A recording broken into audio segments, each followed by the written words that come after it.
வணக்கம் நண்பர்களே.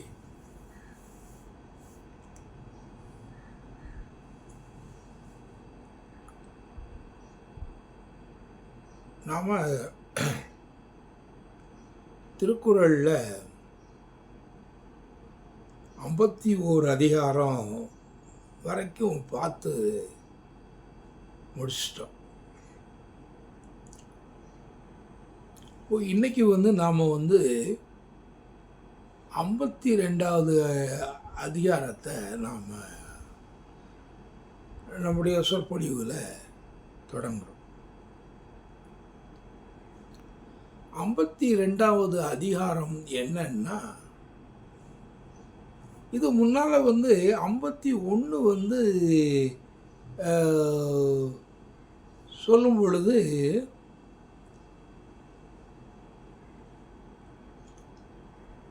தெரிந்து தெளிதல், ஒருவரை பற்றிய குணநலன்களை நாம் நன்கு தெரிந்து கொள்ள வேண்டும். அப்போ இதை நம்ம அதுக்கு இந்த 10 குறளில் அவங்களுடைய குண பாவங்கள்லாம் எப்படி இருக்குன்னு சொல்லி இந்த 10 குறளில் சொல்கிறார். இந்த 10 குண பாவங்களை நாம் பார்க்கும் பொழுது நாம் நிறைய பேர் நம்ம இப்படிப்பட்ட குண இயல்புகளை பற்றிய அறிவே இல்லாமல், அந்த அறிதலே இல்லாமல், அவன் எப்படி இல்லாமோ அவனை நம்மளை ஏமாற்றிட்டான், இவனை நம்மளை ஏமாற்றிட்டான், இவன் இப்படி ஒரு குணக்காரனாக இருந்திருக்கான், அப்படின்லாம் நாம் பல காரியங்களை நம்ம செய்கிறோம். ஆனால் அது ஒவ்வொரு நிலைகளில் ஒவ்வொரு மனிதனை ஒரு கடுமையான அளவுக்கும் அது இந்த ஒருவரை பற்றி தெரியாமல் இருக்கிறதுனால என்ன விளைவுகள்லாம் ஏற்படுது அப்படின்னு சொல்லி வள்ளுவர் நமக்கு சொல்கிறார்.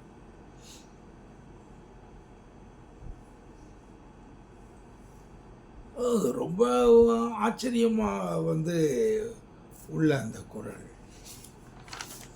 இப்போ நாம் இப்போ 52ல் நாம் என்ன பார்க்க போகிறோம்னா, 52 தெரிந்து வினையாடல்.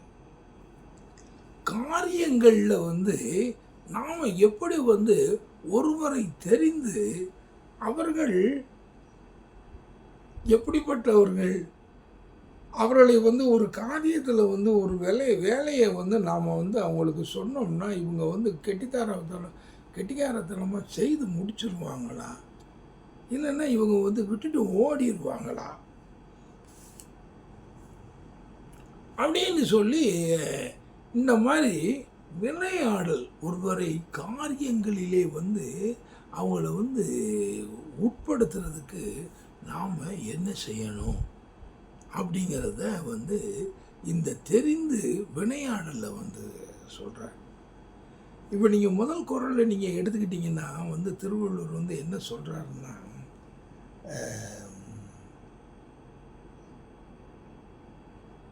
அவர் சொல்கிறாரு, நீ நன்மையும் தீமையும் நாடி, ஒருத்தரை நம்ம ஒரு தொழிலில் சும்மா விளையாட்டு இல்லை, அதாவது ஒருவரை ஒரு காரியத்தை நாம் செய்கிறதுக்கு ஒரு பொறுப்பை ஒப்படைக்கிறோம். அப்படிங்கும்போது நம்ம என்ன செய்யணும்னு வள்ளுவர் சொல்கிறாருன்னா, நன்மையும் தீமையும் நாடி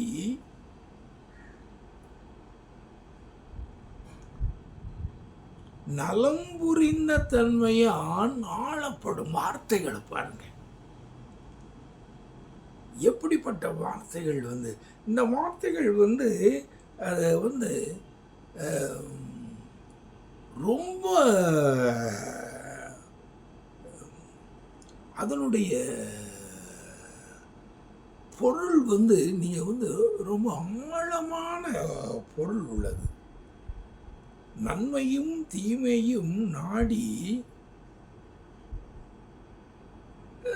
சரி. இது வந்து நமக்கு வந்து நம்ம பேச்சு வழக்கில் நமக்கு சொல்லக்கூடிய பேசக்கூடிய வார்த்தைகள். ஒரு இடத்துல நன்மையை நாடுறோம், தீமையை நாடுறோம். அதுக்கப்புறம் வந்து நலம் புரிந்த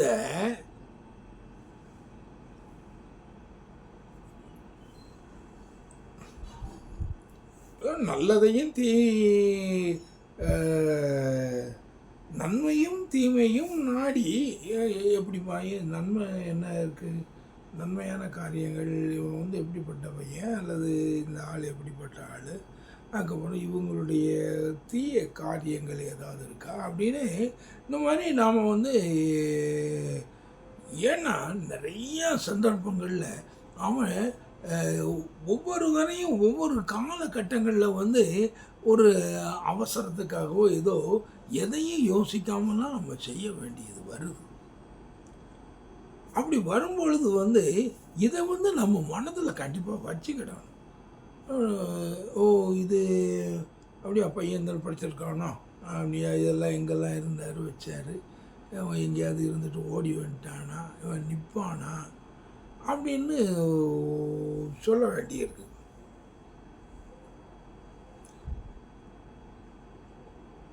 அப்போ நன்மையும் தீமையும் நாடி நலம் புரிந்த தன்மையாம்.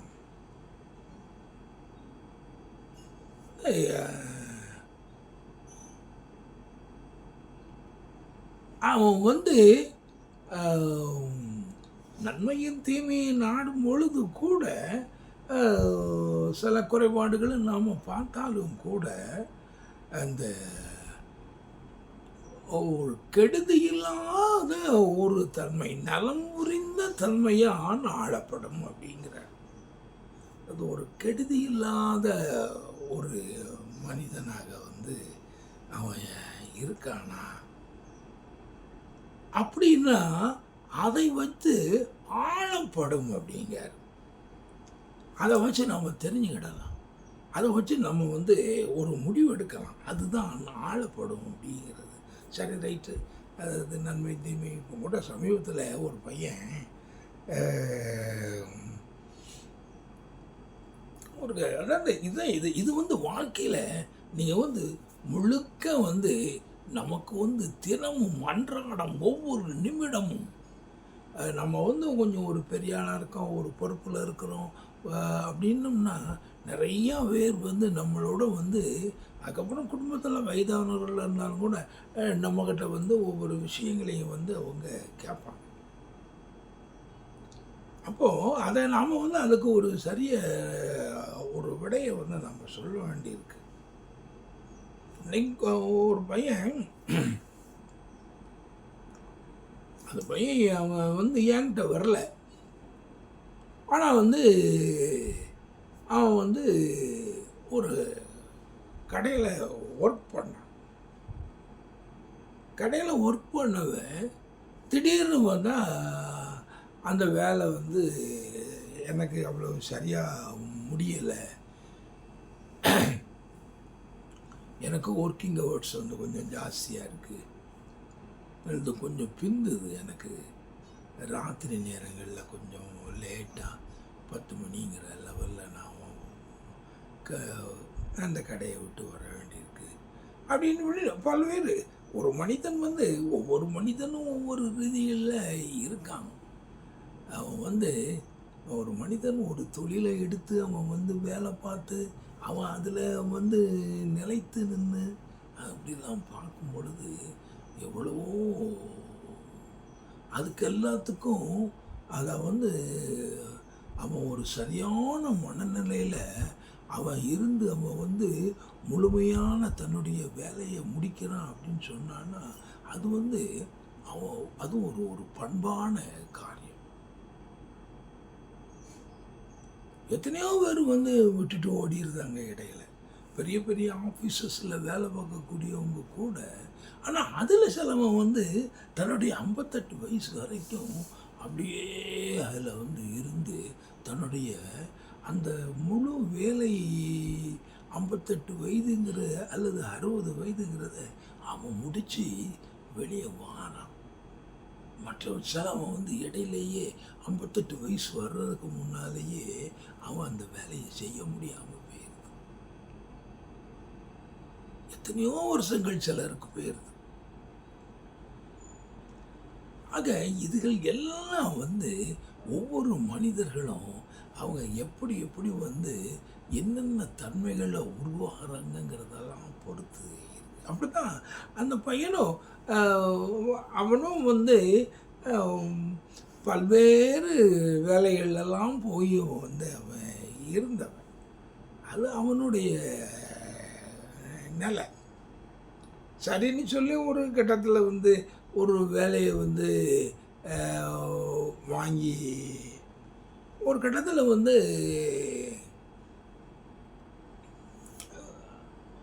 அந்த பையனை வந்து என்கிட்ட வந்து ஒரு வேலை என்னாரு கிட்ட நீங்கள் சேர்த்து விட முடியுமான்னு சொல்லும்பொழுது நம்ம சேர்த்து விட்டாச்சுன்னா அந்த வேலையிலையும் அவனால் இருக்க முடியலை.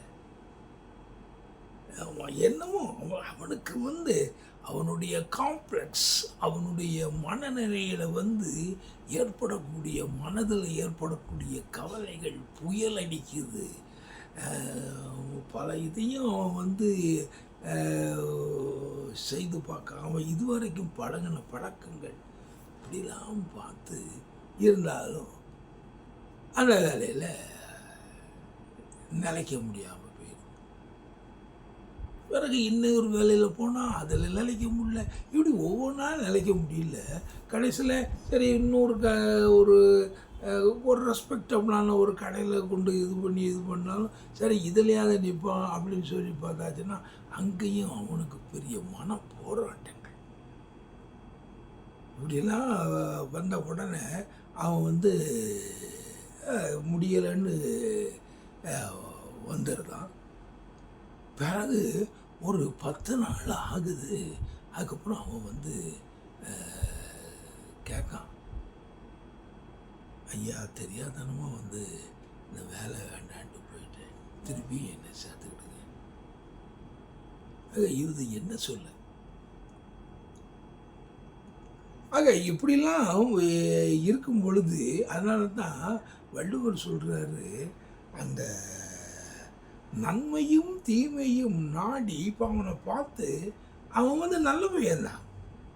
அவன் வந்து மோசடிக்காரன் இல்லை, பொய் பேசுகிறவன் இல்லை, நேர்மையானவன், எல்லா வகையிலையும் நல்ல பையன்தான்.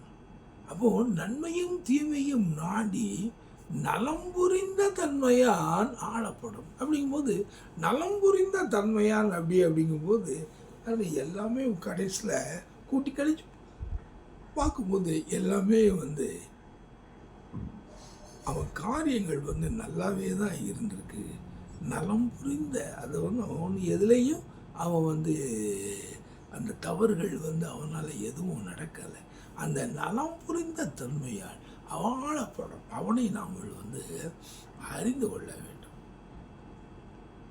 சரி பரவாயில்ல, அப்படி ஒன்றும் இது இல்லை, நல்ல பையன் நாயா இந்த மாதிரி இப்படி போகிறானே வைக்கானே அப்படிங்கும்போது அவனை நாம் வந்து அதில் வேலையில் வந்து நாம் சேர்க்கறதில்ல வந்து ஒன்றும் தப்பு கிடையாது.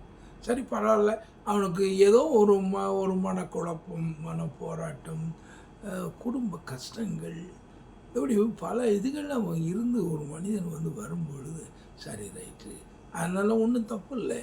அப்போ நம்ம அப்படிப்பட்டவனை திருப்பி வந்து நம்ம வேலையில் சேர்த்து கூட நாம் வந்து அவனை கொஞ்சம் அனுசரிக்கலாம், ஒன்றும் தப்பு கிடையாது அப்படின்னு சொல்லி வள்ளுவர் சொல்கிறார். பாருங்கள் எவ்வளவு வாழ்க்கையில் வந்து போராட்டங்கள், ஒருவரை தெரிந்து கொள்வதுங்கிறது எவ்வளவு கஷ்டம். இதையெல்லாம் வந்து நாம் ரொம்ப ஒரு எந்த விஷயத்துல எடுத்தாலும் நாம் வந்து ஒரு நல்ல, அதாவது உழைப்பு நடவடிக்கைகள், நம்முடைய நடவடிக்கைகள் நாம் வந்து ஒரு பள்ளிக்கூடத்தில் தான் ஒரு பையன் படிக்கணும், அந்த பாடத்தை வந்து ஒழுங்காக படிக்கிறது, இந்த சுற்றுறதுலாம் இல்லாமல் இப்படி வந்து நம்ம மனதை வந்து ஒரு மாணவனாக இருக்கிறவன் வந்து அந்த மாணவனாக இருந்து தன்னை அதிலே வந்து பொருத்தி கொண்டு அதிலே கஷ்டப்பட்டு, அது முன்னால் ஒரு குரலெல்லாம் வள்ளுவர் அதை சொல்லுவார், அது உள்ளே கிடந்து அப்படிங்கும் பொழுது தான் நம்ம வந்து ஒரு காரியத்தில் வந்து ஒரு சிறந்தவனாக நம்ம முடியும், ஒரு காரியத்தை சாதிக்க முடியும். அப்படிங்கிறதுனால இந்த குறளை வந்து வள்ளுவர் சொல்கிறார். சரி, அடுத்த குறளில் என்ன சொல்கிறாருங்கிறத பார்ப்போம்.